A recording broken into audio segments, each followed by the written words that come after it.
আলাইকুম peer agro ফার্মে সবাইকে স্বাগতম। দর্শক, আজকে চলে আসছি পিয়ার অ্যাগ্রো ফার্মের শেডে।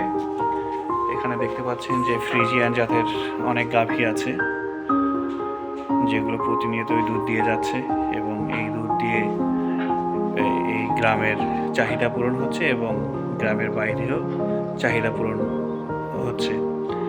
তো দর্শক, এখানে পিয়ার অ্যাগ্রো ফার্মে আজকে আপনাকে দেখাবো যে গাভীর স্কিন ডিজিজ ডার্মাটাইটিস দেখতে পাচ্ছেন। তো এগুলো হলে গাভী শুকায় যাবে, অবশ্যই এটার প্রতিকার ব্যবস্থা করতে হবে। এখানে আজকে উপস্থিত আছে ডাক্তার সুশান্ত রায়। আমি ওনাকে জিজ্ঞেস করব, ডাক্তার সুশান্ত, এটা মূলত কি সমস্যা, এটাকে কি বলে? সমস্যা হচ্ছে স্কিন ডিজিজই, ঠিক আছে। এটা পরজীবী কারণে এটা সমস্যাটা হয়েছে, এক্সটার্নাল এবং ইন্টারনাল। আচ্ছা, এটার প্রতিকার ব্যবস্থা আপনি কি করবেন? এটা চিকিৎসা ব্যবস্থার জন্য আপনাকে অবশ্যই শেড পরিষ্কার পরিচ্ছন্ন রাখতে হবে, সেটার জন্য মশা মাছি না পড়ে।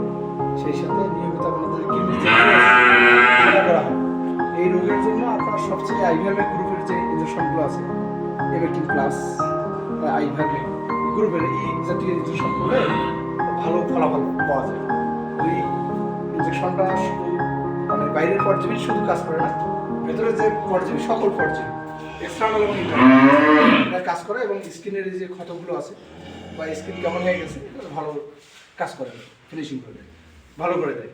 সাথে অ্যান্টিহিস্টার তো থাকবেই, মানে প্রোটিন এক্স অ্যামাইনোভেট প্লাস এটা ইনজেকশন করা যায়। ধন্যবাদ। আশা করি ফলাফল আসবে। এর আগেও তো দিছি, অনেক বেশি ক্ষত ছিল, সলভ হয়ে গেছে। ধন্যবাদ ডাক্তার সুশান্তকে সুন্দর পরামর্শ দেওয়ার জন্য, এবং এই ফার্মে প্রতিনিয়তই উনি চিকিৎসা দিয়ে আসতেছেন। আপনারা সবাই ডাক্তার সুশান্তের জন্য দোয়া করবেন। আর এই শেডটার একটা প্রবলেম হচ্ছে যে আলো বাতাসের পর্যাপ্ত অভাব আছে, যার কারণে এখানে মশা মাছির উপদ্রব বেশি। এখানে আমি আরেকটু কথা বলবো এখানকার ম্যানেজারের সাথে। আমি চলে আসছি ম্যানেজারের কাছে। আসসালামু আলাইকুম। মালিক ভাই, কেমন আছেন? আলহামদুলিল্লাহ। আচ্ছা, আপনার এই ফার্মে যে শেডের যে অবস্থা, মানে এটা কি মানে কি কি সমস্যা আপনার মানে অসুবিধা ফিল করতেছেন?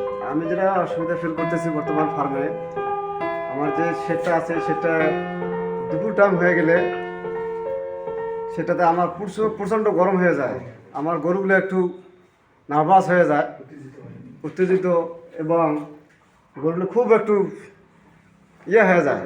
এই জন্য আমি আমার কর্তৃপক্ষকে বলছি যে আমার শেডের মধ্যে গ্রিলের ব্যবস্থা করে দেওয়ার জন্য। দর্শক দেখতে পাচ্ছেন যে পিছন সাইডে ওয়ালে কিন্তু কোনো গ্রিল নাই, মানে এখানে যে পর্যাপ্ত ভেন্টিলেশন মানে বাতাস পাচিং হবে সেই ব্যবস্থাটা নাই। তো এই কারণে এখানে গরুগুলোর যেমন অসুবিধা হচ্ছে, প্রোডাকশনও কমে গেছে। আর একটা বিষয় হচ্ছে মশা মাছির উপদ্রব অনেক বেশি। যখন আলো বাতাস থাকবে, আবদ্ধ থাকবে না, তখন কিন্তু স্বাভাবিকভাবে অন্যান্য রোগ ব্যাধি কম হবে এবং গরুগুলো সুস্থ থাকবে এবং ফার্মও প্রোডাকশনের দিকে আসবে। তো দর্শক, আজকে এই পর্যন্তই। সবাই ভালো থাকবেন। আসসালামু আলাইকুম ওয়া রাহমাতুল্লাহ।